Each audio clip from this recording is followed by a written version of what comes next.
Welcome to the Working Audio Tools podcast, the home of all things mixing and mastering. We've had an exceptional year on the podcast. I think we've gained a lot of new listeners worldwide. A lot of people have been reaching out to us and say they've been enjoying the content, which is fantastic, because ultimately what we're doing is documenting our journeys to develop our studios and our journeys to becoming full-time mix engineers. What we're going to do in this episode is an annual roundup. I think we did it last year and we quite enjoyed it. So we're going to cover things like, the most important things we've learned this year, the best bit of gear we've bought, our favorite plugins of the year, and generally get a little bit nerdy. Paul, how's 2024 been for you from an audio perspective? It's quite a difficult question because I've not achieved all the stuff that I think I set out to achieve at the start of the year. But I think that was because I bite off more than I can chew. So I genuinely thought that the studio was going to be done 6 to 7 months ago. How wrong was I? But I think, it's came in at a nice point where it's at the end of the year. The studio is now finished. I've now just got the plywood up in the live room for that window. So I've just got to do that, and then hopefully I can soundproof that live room for when people are playing drums, so as you don't hear the drums from the fucking high street. I've learned a lot in terms of what the studio has taught me. I think from the interviews that we had, and we had a lot of great interviews again this year, a ton of great interviews, and I took a lot from that. I think I've matured quite a lot this year. I think that I have become a little bit more realistic of what I need. However, this was a year where I got massively distracted. I would call this the year of distraction. Where I had all these speakers in the room, all the headphones, all the analog gear, changing this interface to that interface, this DAC to that DAC, and the whole fucking speaker calibration. Honestly, I think I lost 6 months of my life to speakers.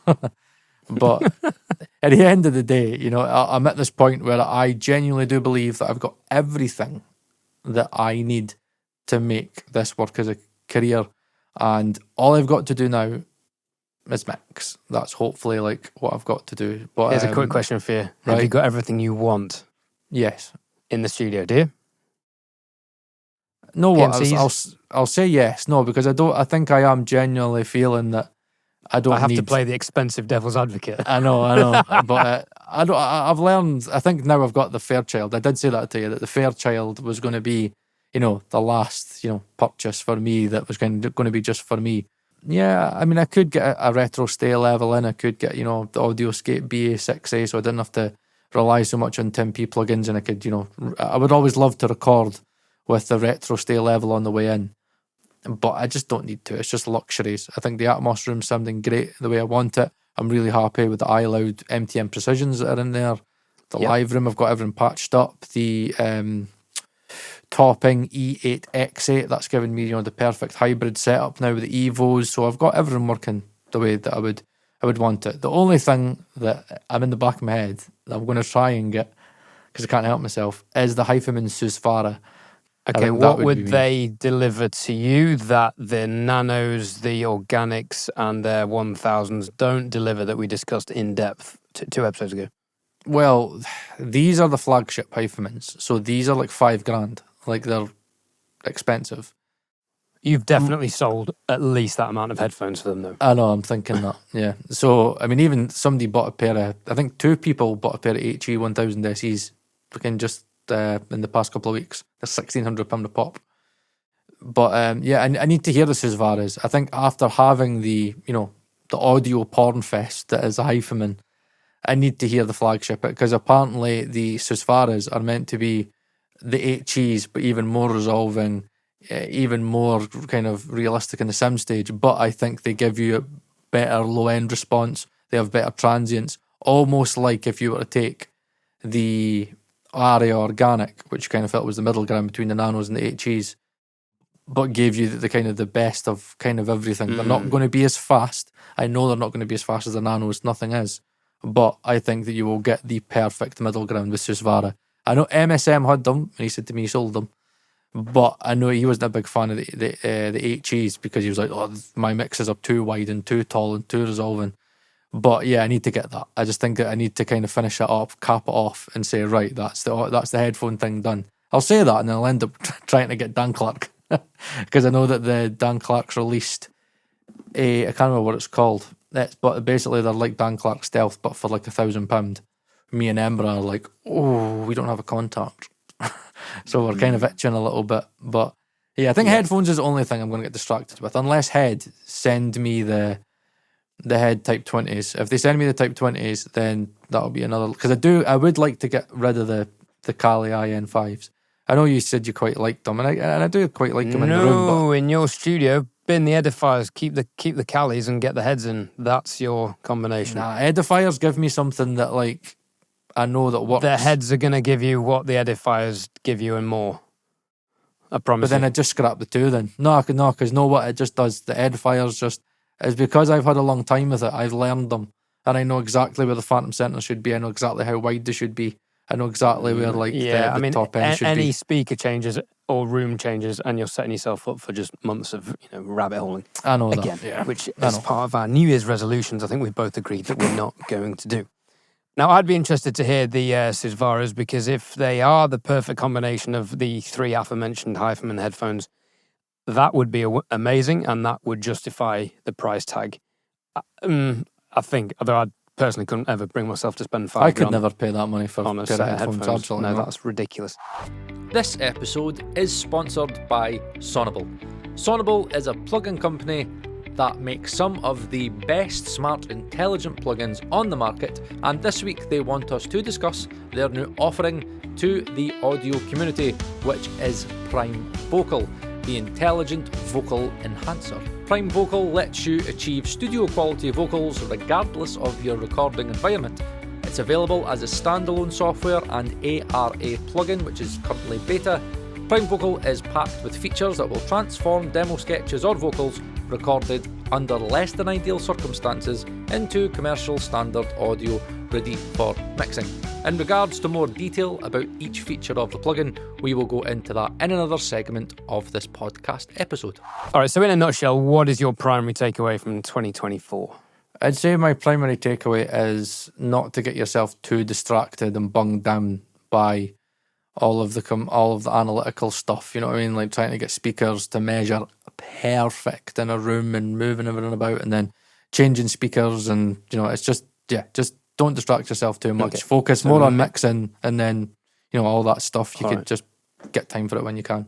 Minimizing distractions. That ties in with the thing that I've written down that I've learned begrudgingly is that we just have to be patient, persistent, and minimize distractions. Correct. But I think my biggest takeaway from 2024 has been the art of mix translation and rabbit holing speaker design, room acoustics, and mix translation. Learning mastering has been a great thing for me for really understanding perceived balance and perceived volume. Getting a mix to translate on different systems has been my key takeaway, and I think everyone needs a year exploring that at some point in their career, and obviously the Amphians, as I've documented on my channel, have helped me do that. So what would be the best bit of gear that you've been given or bought? What I would say, the topping. I'd say the top-end discrete A90D and the D93 discrete. I'd say that's been the best because it's just given me the option to be able to EQ everything. I could EQ my headphones, I could EQ my speakers, and it's just so easy in the workflows, and it sounds great. And yeah, that's been a bit of a game changer for me for workflow, because I know now, moving into next year, I can just go ding, ding, ding, ding, ding, and I can move so quick with the setup that I can get the translation, as you just said, but without the feeling of everyone being like, I can't be bothered having to go into that and change this and that. It's just swap, and then get the mix done. And the good news is, ladies and gentlemen, I think I have the same headphone DAC amp setup heading my way as well. Yeah, you do. Yeah, see, being friends with Paul Thurb does have its benefits. It does. It does. I think the best bit of gear that I've bought that has been the most, I'm weirdly excited about this, and it's not even audio related, is my Stream Deck. And I've been putting it to use. I've had some vocal sessions last week and this week, and I'm just flipping between Logic, which is what I record in, and Universal Audio plugin, and then the Wes Audio G-Con plugin manager thing, and then the Flock for routing hardware. It's so quick and easy. And the speed at which I can swap between stuff, I think is quite impressive for clients. And it's really good for session workflow, for just keeping things rolling. You know, okay, can we hear that through the speakers? Yeah, of course. Flick the remote to the topping, go to the console and mute the vocal channel so we don't get feedback. Cool, as long as I remember to unmute that when we start tracking again. The other thing is, as I've discussed, is the Amphion 218s, or even the 115s. The 218s, love them, can't get enough of them. And then the other thing is the Wes Audio Pandora, which came out very recently. I love that as a piece of analog hardware. If anyone has 500 series gear, I can't recommend it enough. DistroKid sponsors the Working Audio Tools podcast, and 30% off your first year subscription can be found in the podcast show notes and the YouTube video description. Hyperfollow is the easiest way to place all of your content in one single place, making finding all of your content super easy for your audience. Upload artwork for your release, edit the information, and apply links to all of the streaming platforms your music is going to be available, which of course on DistroKid is potentially all of them that exist now and even in the future. Add social media buttons so your audience can find you and your latest music video. Creating a beautiful landing page with a preview of your music is easy with Hyperfollow. Hyperfollow links can be created for all of your releases, and it enables you to create pre-save links for your audience to pre-order your music before it's released. This link is shareable on all of your platforms and a great way to promote your next release, only with DistroKid. Plugins? I'm struggling to think of plugins on this one because I don't think the ones that came to mind came out this year, but the ones I feel like I've had the most use out of have been Smart EQ4 and Masterplan. I will say Emira's plugins, because all Emira's plugins I think came out this year. Ooh, Kickshaper, yes. Kickshaper, Vocal Shaper, Dynawide, even Red Clip's seen some action, D-Res, and he's also just released a new plugin. It's called Bassquake, and he keeps on telling me to try it. He thinks he's created one of the best bass plugins. He's like the best distortion for bass, in his opinion. I've not even tried it out yet, just not at the time. But he's very, very, very, very confident about that, especially for beat makers. He's like, it's perfect for them. But I've got a lot of use out of Emira's plugins. And what I like about them is that they're kind of set and forget, but I still know how to tweak them. So I've got them on the fader port 16 and all macroed. So when I'm in a session, I can just go click, click, and then I can just, quickly make changes, and I know how they work, and I get very quick results. What I think is the most interesting about this year is that nothing's sexy this year. Nothing is, I got this piece of gear and it's just made my mixes sound 5% better. It's all about, workflow. It's all about getting the job done. And I think that's something that you need to come to that realization at some point. And hopefully I can tell you right now, stop getting confused about and distracted by, which piece of gear should I buy? Which analog emulation should I buy? Which EQ should I buy? Which this should I buy? Just think about what can get me to the end result the fastest and also the most efficient. I mean, just spend time to get the tools that get the job done, can get them done in the quickest amount of time. And as soon as you start focusing on the workflow side, it's actually a joy to come in the studio. I always find that, see, like the way I had it before I had the fader port 16 and before I had especially this topping and stuff now, everything was just a little bit of an arduous task. But see, just being able to walk in, it actually makes you want to start come in and mix.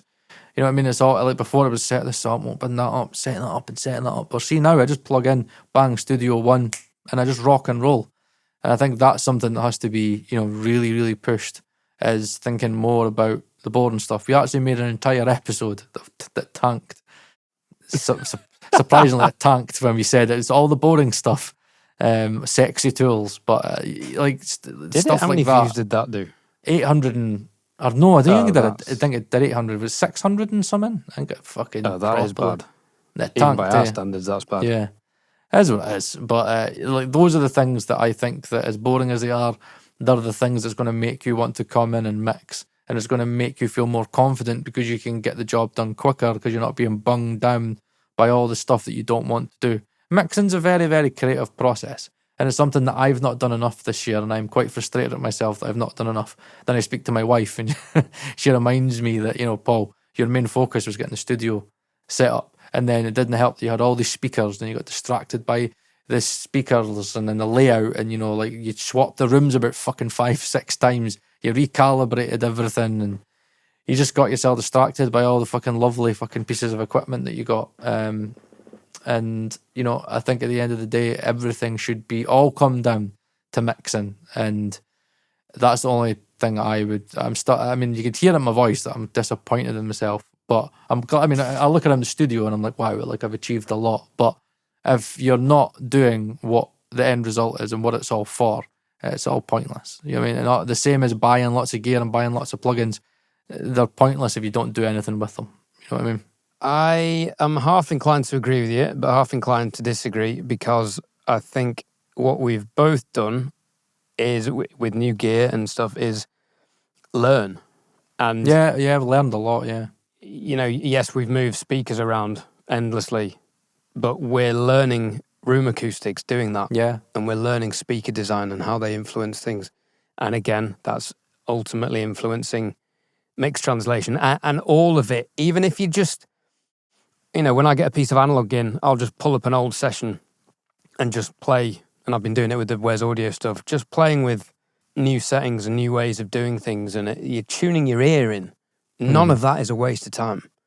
Maybe it's not as constructive, learning development as it could be, but I don't think it's a waste of time. And also, if you enjoy it, that's not a waste of time either. I don't think we put enough emphasis on enjoying this short time we have on this massively effed up planet. We need to enjoy what we do and take those moments of, do you know what, I'm going to nerd out on a plugin or a set of headphones like we did at yours. I mean, that was a great time. It wasn't a waste of time at all. I know, to other people, what are you doing just listening to 3 different sets of headphones and playing around with different EQ curves? Yeah. To them, boring, cool, that's good for them. For us, no, loved it. You do put a good point in, because at the end of the day, with all the work that I've put in, it has put me in a position where I don't feel the need to look at other things. I don't really feel the need. Again, if the heads come in, then the heads come in. I mean, I'm not going to be like overly eager to get them right in and then find the perfect place for them. I'd just stick them where the Callies were, put them through ARC, and that would be where they would be. I mean, I've learned just to, get things, to work with your setup, and don't change everything for, one element. You know what I mean? The old me would have, got the heads coming in and be like, no, the heads need to sound the best that they can sound, period. I need to move everything, even though everything else is in a good position. I would have moved everything else and then spent fucking like a whole week of my life trying to get things, to sit right, when really I could probably just put the fucking heads in that position with the Callies, as use ARC, and that would do the fucking job, because the desk position is in the right place. The desk is in the right position for this room.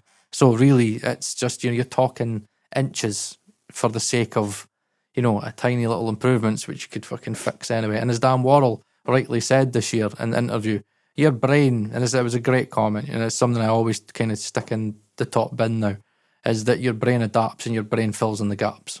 And, when you kind of have that understanding, things don't kind of become as important to you as what they were, because the brain is such, a beast. It's so frustrating. I was speaking to somebody today who's been kind of geeking out with me a little bit with crossfeed and stuff like that, and he was talking about an EQ. He was like, this EQ is definitely better than Pro Q3. I could hear there's distortion in there. And I'm like, there's no distortion in Pro Q3. It's linear. Linear EQs are linear. And I think he was maybe talking phase distortion. And I'm like, look, you have minimum phase and you've got linear phase, and then you've got an analog phase, but analog and minimum phase in Pro Q3, they're fucking basically null each other. So I said to him, look, this was all Paul third school style. I said, blind test yourself. The next stage is blind test. And he was sure, he was like, there's a 5-10% difference. And give him his due. And I like that when people come back to me. He came back to me the next day and says, Paul, blind tested myself. And as soon as I got into the third test, I'd lost all perception and I couldn't tell fucking which was which. And then I realised it just doesn't matter. And then as soon as you realise that the brain from day to day will tell you different things, that's when you realise that's why consistency is so important. Understanding your monitoring. So your brain is already geared to know, when I go in the nanos, it knows what to expect. It knows what to expect of the HEs. It knows what to expect of the angry boxes. Knows what to expect of everything that I go to. And that's why the distraction can be a bad thing. But as Ed rightly said, if you learn everything, Like, as much as Ed's like, get rid of the edifiers, I've learned the edifiers and they give me something very specific that the other speakers don't. And I know that there's a certain way they should sound on certain mixes. And I don't get that from the other things. So I've learned them. And I think that that's, something that everybody should take away from this year, is hopefully from all, the interviews that we've done, is that mixing is relatively a very straightforward process. It's we put the dark art magic into it. This is so true. But when you speak to engineers, they're just like, it. Yeah, they're just like, yeah, when we've been with MSM, I'm not going to tell you what you did, but it wasn't like, and I don't mean to be rude to him, but it wasn't anything special, and even he wouldn't call it special. He just had a good set of ears, knew exactly how the record should sound, knew his monitoring, and was like, right, I'm going to make this move, that move, that move, that move. Right, okay, that sounds good. Pop it off and see what the client thinks. It's and all that's about 20 the years ear. of experience Correct. that is valuable and people pay for. So Ear before the gear, all the time. It is one of these statements that will never go away because it's fucking true. Ear before the gear. It Always. is, but you've got to know the gear that you're using. Yeah, then there's that as well. And also, 100%. to quote if you can, as he said, everything between your DAW and your ear is a filter. And you've got to understand what that's doing. And that includes the room. The room is a filter. Literally, it's a phase filter. Yep. With destructive interference and constructive interference. Yep. Everything is a filter, and you've got to understand how it all works and what doesn't work to translate into the real world. Because, as I've learned, if it doesn't translate, it's redundant. Bin it, move on. Don't be precious. Don't have confirmation 100%. bias. We've all been guilty of that. Hence, we've documented it in season 8 of this series. I know what I've learned as well. I've learned a lot about trying to not give as much of a fuck about other people's, what I would class as their mistakes. Like, I get quite a hard time by, Bear dynamic users because they're very, strong about Bears. It's just like... That's like me and Neumann speakers, though, isn't it? I got told I should get another job again this week. So, cheers, mate. I think you need therapy. Fuck off. Yep. But I think at the end of the day, I think it was a comment I got this year, and I remember I was out with Laura someplace. I can't remember. She was doing something, and I just went on my phone. And I remember the guy I was speaking to, and he got a bit pissed off because I was like, no, get the nanos, trust me. And he said, but why do you not like Bears? Like, people have been using Bears for years, blah, blah, blah. And I said, the reasons that I don't like Bears. There was actually a really good video by DMS. Now, he's an audiophile, but I think he's reviewed basically all the Bear dynamics, and where he's absolutely right, and I have to agree with him, is that Bear dynamic have basically kind of had the same kind of stock sound for ages, where they've got this big bright peak. Bear dynamics are always fucking bright, where he was talking about the trend, and it's like he's like, Bear dynamic don't follow the science of the trend. It's like they're stuck in the 90s. They've never really changed. He's like, their headphones, he feels the headphones are getting fucking worse. Where you think about where we are now, we're trying to dull the high end. We're trying to get more things to Harman. We're realising that headphones being too bright doesn't work for, a mixing context, and that, the whole studio thing is bullshit. Because, you could say, oh yeah, Biodynamics are studio. They're not, they're hi-fi. Yamaha HS5s, they're not fucking studio, they're hi-fi. Calais are probably more what you would class as studio speakers because they try and measure flat. There's a lot of things that are hi-fi that have been labelled as studio. But what I used to do, I used to get dead wound up, and I'd be like, because I've been reading this book about all the fucking colour behaviours, like Surrounded by Idiots. I do suggest you read it, it's really good. And I've realised I'm red and blue, and the red in me is always argumentative, and it's always like, no, you need to fucking be put in your place, and you need to understand that that's fucking shit, and I'm trying to help you, and you need to listen to me because you can get better. When really, why do I need to get so wound up about other people? I just need to focus on myself, because see, when I focus on myself, I get the best results. It's a waste of time, offending other people, because at the end of the day, there are people out there that are probably mixing on Bear dynamics, and they've learned them, and they're making them work. There's people that we know that fucking work on Yamaha HSs. I wouldn't fucking touch them with a barge pole. They sound horrible. They're hi-fi, they're bright, they have no low end in them. It's just, people call, what I've realised this year is that a trick that many do, Bear dynamic and Yamaha included, is they make everything bright, and it's this thing where it's like, yeah, they're bright because they're detailed. Nah. I'll tell you what, if there's one thing I've learned about tuning speakers in all these rooms and my Atmos room and again headphones, brightness does not result in detailed. It's a false trick that people use. Brightness can make things sound detailed because you've kind of got the upper end. So you hear like the upper end transients, and people can call it air, but it's not really detailed. Like something like the HE1000 SEs are detailed. The Ananda Nanos are detailed. The detailed transient response. They tell you everything in the low end. Like if you listen to something that's really, really, really bright, then you're not going to get any of your low end. Your mid-range is going to be masked. If you listen to HS5s and you don't fucking calibrate them and you don't take that big fucking 1K dip out, all you're going to hear is that fucking boost mid-range that Yamahas do. Now, there's been people out there that have found ways of working around, that sound, and they've leaned into it. Maybe what I kind of do with the Edifiers a little bit. But I think what I've learned is that as a community, we spend so much time focusing on what everybody else is doing. And again, that brings us into the confirmation bias episode, which I still think is one of our best episodes. And what I've learned is, and it's hard because so many people online that want to know my opinion. So many people. And I'm honest and I'll say, yeah, I don't rate them because of X, Y, and Z.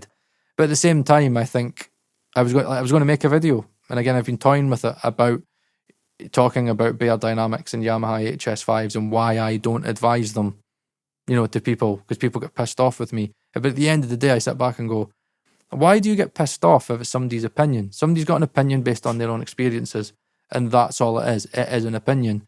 And I think what I've learned this year is that sometimes by me pushing out those opinions, all it's doing is it's just winding people up that don't have the money to buy Ananda Nanos, that aren't in the fortunate position that I am in to get most of the stuff for, in relation to videos and just in the hope that I'll talk about them. I'm very, very, very fortunate, and I think I've been, having a bit of a hard time and to reflect on myself and realise that there are people out there that genuinely are.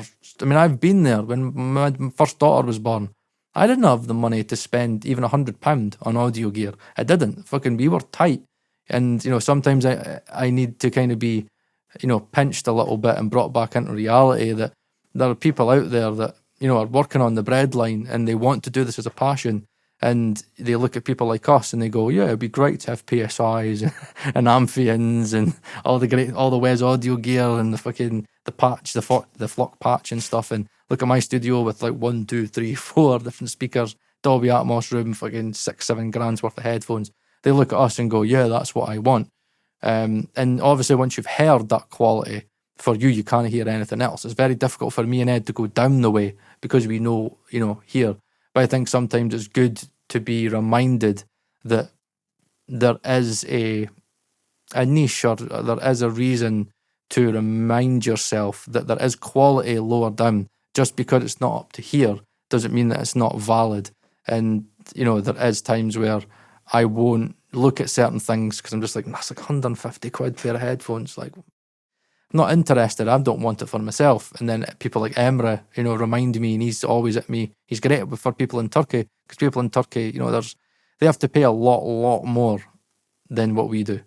So he's always saying to me, Paul, what Ananda Nanos cost us in the UK, or you in the UK, sorry, cost people in Turkey like way, way, way more. So he looks at, I think there's a new one that came out. I think it's Fio something, I can't remember. And he was like, Paul, you should do that and feature it on your channel. But I'm like, I've got the Hifimans and blah, blah, blah. He's like, yeah, but they are good for the price. And, there are things that are good for the price. And yeah, I just think that tail end of the year, I was kind of bringing myself just to think, how lucky I am, again, how lucky you are. We've worked our arses off for it, but we are in a very fortunate position. And, sometimes we've got to be very careful with the advice that we give and, try and remind ourselves that people aren't as fortunate as what we are. And it's how we come together as a community and, try and, detail the best products for certain price ranges. Wow, that was a big waffle there. Yeah, fucking hell. I don't know what happened there. I just fucking lost myself there. I just went into a fucking trance. 1, 2, 3, back in the room, listeners. Paul has finished. Hello, Paul back again. and here I am talking about the features of the new Prime Vocal that has just been released from Sonible. The feature set includes noise reduction, room reduction, and vocal cleanup, which makes Prime Vocal an easy candidate for removing artifacts such as buzzing, mechanical noise, and reverberant reflections, as well as overemphasise sibilants and plosives. Whether you are in a rehearsal room, a hotel room, or in your apartment, record your vocals on the go and then run them through Prime Vocal before starting to mix. And in regards to using Prime Vocal, here is a 6-step guide of how to use it. 1. Open Prime Vocal as a standalone software or as an ARA plugin version, which is currently in beta, in your supporting DAW. 2. Load your raw vocal or speech recording into Prime Vocal. 3. Watch the AI system start the analysis process. 4. Hear enhancements section by section as the analysis runs in the background. 5. Adjust the parameters for fine-tuning. And 6. Export your studio quality recording. Prime Vocal retails for £149, but is on sale at the moment for £99. So grab your 30-day free trial today, try it out, and let us know what you think in the comments. Yeah, I mean, just to pick up on a couple of points, like, I know I'm very fortunate with what I have in the studio, but none of this is down to me being lucky. This is, I work my arse off with my sound business, and I reinvested it all in the studio. But do we need anything else? No. No, we don't. 100% do not need anything. Now, I think for me, it's just experience. Yeah, I agree. I 100% agree. I got to this point with photography where I was like, well, I just need 10 years experience, and then which I couldn't be asked getting. Didn't have the passion enough for it. So this is just biding our time now and being persistent and constantly trying to reach for opportunities. Even earlier, someone tagged me in a post on Facebook, which I'd probably go on once or twice a week. I don't have it on my phone, but I go on the desktop because then I don't scroll. And someone had tagged me in a post. I've messaged the guy. Who knows if I'll hear back, but I've got to be persistent soliciting for work. And as we've discussed, minimising distractions, which for me does mean, I think, no speaker reviews. And I've already been asked since I said this last week to do a speaker review, and I don't want to do it. So minimising distractions, focusing on what's important, and just generally trying to enjoy life. No, I agree, yeah. Finding the wins, being grateful for stuff. And yeah, this has been a difficult year for me personally. And it's pushed me into very uncomfortable territory. And I've had to grow and self-investigate. And yeah, it's been tough, but I think a lot of things are coming into fruition now as a result of that. So it's just staying positive, I think, and not and I know I'm guilty of getting a bit nihilistic about the industry, but I still think there's opportunities out there. Yeah, there is. No, I agree. I think really what I should have done was just to kind of, I could have easily summarised what, I just fucking waffled about in a sentence, which is... What are you on about? This is every episode, Paul. I know, it's me, I know. But really, what I meant to say was just make the most of what you've got. Because you can genuinely... do amazing records, make outstanding records with, budget mics, budget interfaces, and you can make outstanding mixes, with, a cheap pair of headphones. Again, you can get Hifiman Headphones and, get like a topping DX1 or something like that. There's ways, and even if you can't afford that, I mean, you just can't. You can train your ears enough, as long as you do it, like take the time to reference and do all that good stuff. You can make, you can make good records with what you've got. And sometimes I think that I forget that because I'm so fortunate with, the work that I've put in to get what I've got. So yeah, on a positive note, I think it'd probably be good to end this episode. And by the way, Merry Christmas for everybody for when it comes, because we are very close when we're doing this episode. I'm trying to think when I think it's the 21st. Yes, it'll be Saturday 21st. It's only 4 sleeps to Christmas. So me and Ed, from the bottom of our hearts, genuinely hope that you and the family have a really, really, really good time. And hopefully you haven't, stressed yourself out too much with, trying to treat yourself on a piece of audio gear that you don't need. Because trust me, like me and Ed, especially Ed's had a lot of very, very good pieces of equipment. He's had the APIs, he's had all the big brands, and, he's got rid of a lot of them and replaced them for Wet's audio and went for the workflow. There's more important things to life than, in a sense, I mean, what do you call it? Audio vanity? You know what I mean? There's more important things to life than that. That's an interesting phrase. Yeah, I know what's and like, see, next year, like, I could have genuinely spent more money on the studio and maybe got a piece of audio. Maybe I could have got the stay level, but instead next year I'm taking my family on holiday. Like, we've not been abroad since my daughter was 1. You know what I mean? My eldest daughter's now 10. Genevieve's 6 and Madsen's 10. And we've not been abroad since. So I've spent probably like $3,000 or $3,500 or whatever on a holiday. And it's things like that. I remember me and Ed had a conversation about it, and I said to Ed, this is what I think's more important in life, is using the money to experience life. And I think, Ed coming down to Scotland, that was an experience. He could have probably took a gig, but instead he spent money to come in Scotland and have a really nice, 3-4 days, quiet, peace and quiet. He got a good sleep. He actually slept in, which he said to me he never ever does. Yeah, that was properly slept in. Proper sleeping by my standards. Yeah, so there's more important things to spend your money on, right? You don't need to be spending money on plugins. You don't need to be spending money on fucking really expensive gear to make you feel a certain way. Go out and experience the world, right? Go and experience the world with your family. Or, even if it's just like, I could get, there's somebody's got a deal on a compressor, and I can get it for £600. That's £600. Go and fucking spend something decent on your girlfriend or your wife or your partner. You know what I mean? Fucking get out of this bubble of you needing to spend stuff on audio, because you don't need it. That's what we've learned. We've got loads of stuff. Do we need it? No. Is it nice to have it? You bet your bottom dollar. I've got the Nandananos and the HEs in front of me, and I fucking love it. But I don't need them. You could take me back to Hifiman Sandaras, and I could still do fucking really good mix on Hifiman Sandaras. You know what I mean? You just got to make the best of what you've got and realise that there's more important things in life than audio, which is something that I've been needing to remind myself a lot this year. I've been very consumed in audio, and I need to constantly remind myself that those 3 girls that sit in that house right now, that's who I work for, and they're the priority, and they come first. And you need to be always prioritising the people close to you, other than, spending money on needless things that, we'll say audio vanity. I like that term, Ed. Because if I got a retro stay level, it's audio vanity. I don't need it, but I know it'd look fucking good. Yep.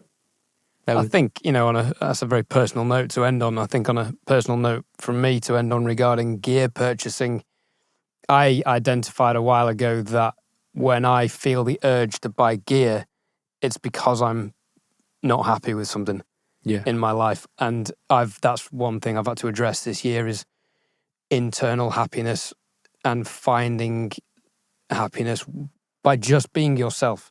Because if you're trying to find happiness by drinking, dating, buying gear, it's fueling an endless void. There is no filling that void. 100%. And if you feel like that might be you, I'd suggest everyone think about it. But for me, therapy was life-changing for that. So I've bought the gear and I've swapped it out for workflow reasons.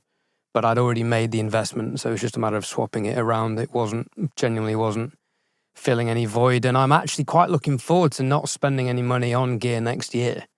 Place your bets in the comments how long I will last. DistroKid hosts a range of visually engaging social media promotion tools to help your release stand out from the crowd. Creative and colourful social media cards incorporate your artwork to help your release stand out. These are free to download and can be highly effective promoting your release. DistroKid also offer mini videos, which are free, short, customizable videos incorporating your artwork and a short clip of your track. And if this wasn't enough, DistroKid also have a tool to create a Spotify canvas generator, which is the video that plays in the background when you're playing a song on Spotify. Simply choose a theme and choose from dozens of different creative artwork concepts. These are free to use and great for engaging your audience, available on DistroKid. For an additional subscription of $8.25 a month, you can get your music videos distributed to Apple Music, Vivo, and Tidal, and you'll keep 100% of your royalties. With DistroVid from DistroKid. And we'll leave it there for this week. Next week, we will have a video discussing our plans for next year, because I want to have a video that I can go back to and always give myself a reminder of, Paul, this is what you said you would do. So there's big plans for next year, Ooh, yes. and I need to stick to it. All right, I need to really work at it. Good idea. An accountability video. Correct. I need one of those. Yeah. So from me and him, Merry Christmas, Happy Christmas, whatever way you want to say it. Hope you have a great time. Hope you have a great time with your family. My name's Paul Third. That's it, Dawn. And we'll see you again